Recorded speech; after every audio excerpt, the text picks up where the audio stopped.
हाँ, नमस्कार दोस्तों। स्वागत है आपका वर्ण विचार की श्रृंखला में। पिछली वीडियो में हमने जाना था कि वर्ण के 2 भेद होते हैं, एक तो स्वर होता है, दूसरा व्यंजन होता है। आज हम पहले स्वरों की बात करते हैं और स्वरों हम लेते हैं सबसे पहले उत्पत्ति के आधार पर स्वरों के भेद। देखिए, उत्पत्ति के आधार पर स्वरों के 2 भेद होते हैं। एक तो होता है मूल स्वर, जिन्हें ह्रस्व स्वर भी कहा जाता है, दूसरा होता है संधि स्वर। पहले बात करते हैं मूल स्वर की। मूल स्वर उन स्वरों को कहते हैं जिन स्वरों की उत्पत्ति 2 स्वरों के मिलने से नहीं होती। यानी कि जो मूल स्वर होते हैं, उन्हें मूल स्वर या ह्रस्व स्वर कहा जाता है, जैसे ए, ई, उ और री। उसके बाद दूसरा भेद होता है संधि स्वर। संधि स्वर उन स्वरों को कहा जाता है जिन स्वरों की उत्पत्ति 2 स्वरों से मिलकर होती है, उन्हें संधि स्वर कहा जाता है।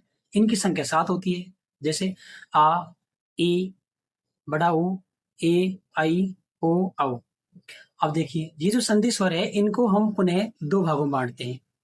एक तो होता है दीर्घ स्वर और दूसरा होता है संयुक्त स्वर। दीर्घ स्वर उन स्वरों को कहते हैं जिनकी उत्पत्ति सजातीय स्वरों से मिलकर होती है, उन्हें दीर्घ स्वर कहा जाता है, जैसे आ, बड़ा ई, बड़ा ऊ। उसके बाद दूसरा भेद होता है संयुक्त स्वर। संयुक्त स्वर उन्हें कहा जाता है जो विजातीय स्वरों से मिलकर बने होते हैं, जैसे ए, आई, ओ, औ। अब वापस संयुक्त स्वर है, इनको पुनः 2 भागों में बाँटा गया है। एक तो होता है गुण स्वर और एक होता है वृद्धि स्वर।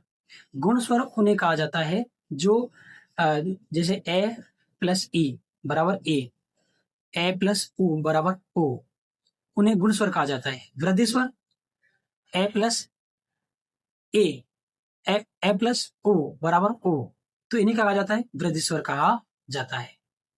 Thank you.